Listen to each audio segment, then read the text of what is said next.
On Sunday, the 60-day window to implement the ceasefire between Lebanon and Israel will close. As part of the deal, Israeli troops must withdraw from Lebanon and Hezbollah must disarm in a border zone. But just days from the deadline, Israeli troops remain and Hezbollah's status is unclear in a country that's faced widespread destruction in this latest war. Simona Foltine reports from Beirut. Beirut's southern suburbs are once again in ruins. After 2 months of Israeli bombardment, Dahiya's residents returned last November to find their homes, shops, and lives reduced to rubble. Hussam's apartment block was still standing. It narrowly escaped an Israeli strike that flattened several high-rise buildings, leaving hundreds of his neighbors homeless. The tyrannical Israeli enemy is sowing lies that there are Hezbollah fighters here, but there are only peaceful civilians. They are destroying the environment that loves the resistance.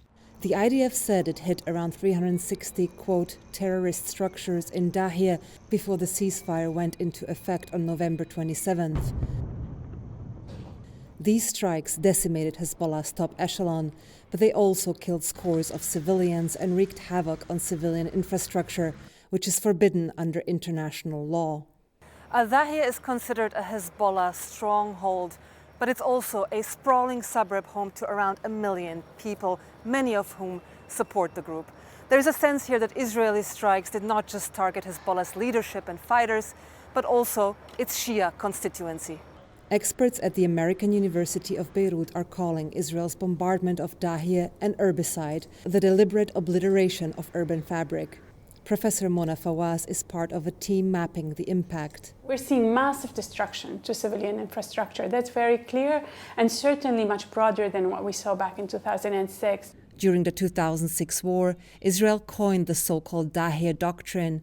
It's a military strategy involving the large-scale destruction of civilian infrastructure to pressure adversaries. Back then, Israeli jets leveled around 250 multi-story residential buildings clustered around the headquarters of Hezbollah. According to satellite images analyzed by the NewsHour, the latest strikes appear to be scattered across a much wider area. Fawaz said the goal wasn't just to degrade Hezbollah's military capabilities. What we're seeing is also an effort to create a division, on the one hand between Hezbollah and between the population, and on the other also between what's described as Hezbollah's supporters, the Shia community in Lebanon, and the rest of the population. Israel says it's fighting Hezbollah, not civilians. Back in September, Prime Minister Benjamin Netanyahu addressed the Lebanese people. For too long, Hezbollah has been using you as human shields. It placed rockets in your living rooms and missiles in your garage. Please, get out of harm's way now. Once our operation is finished, you can come back safely to your homes. But in Lebanon's south, there are barely any homes to return to. This is what Israel and the State Department called a limited ground incursion. Israel has razed entire border villages to the ground, and it continued long after the ceasefire went into effect. This is, or rather was, Meis al-Jabal. In November, the IDF blew up parts of the village. The demolitions were captured in celebratory videos posted by Israeli soldiers. From afar, the people of Meis al-Jabal watched in horror. Zarifa, along with her husband Musa and 6 children, fled the village last year.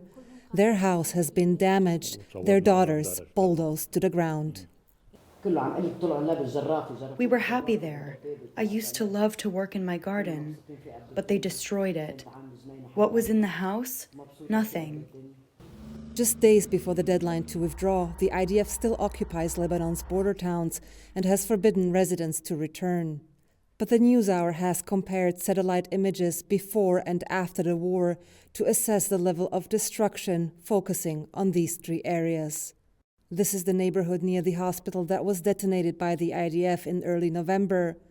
Our analysis shows that 243 buildings have been destroyed, either completely, marked here in red, or partly, marked in pink. In the village center, 249 buildings have been destroyed, including 3 mosques and a school. The Israeli army tends to target first in villages the historic cores, monuments, buildings that are known to people, that bring people together. The pattern is repeated in the adjacent village of Mehabib, which has been almost completely wiped out. Around 100 buildings were demolished in a controlled detonation, including an ancient shrine, a cemetery, and a mosque.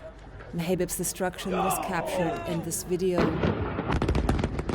The IDF says that large-scale demolitions have targeted Hezbollah's tunnel networks, but it has not provided compelling evidence. Zarifa and Musa refute the IDF's claims that Hezbollah embeds weapons in civilian homes. They're saying this so they can bomb people's houses. They're trying to punish the civilians, so they turn on Hezbollah. But they failed. The more they hit the people, the more they support the resistance. The fate of Meis al-Jabal is replicated along Lebanon's border with Israel. Experts say that the objective is to create a depopulated buffer zone.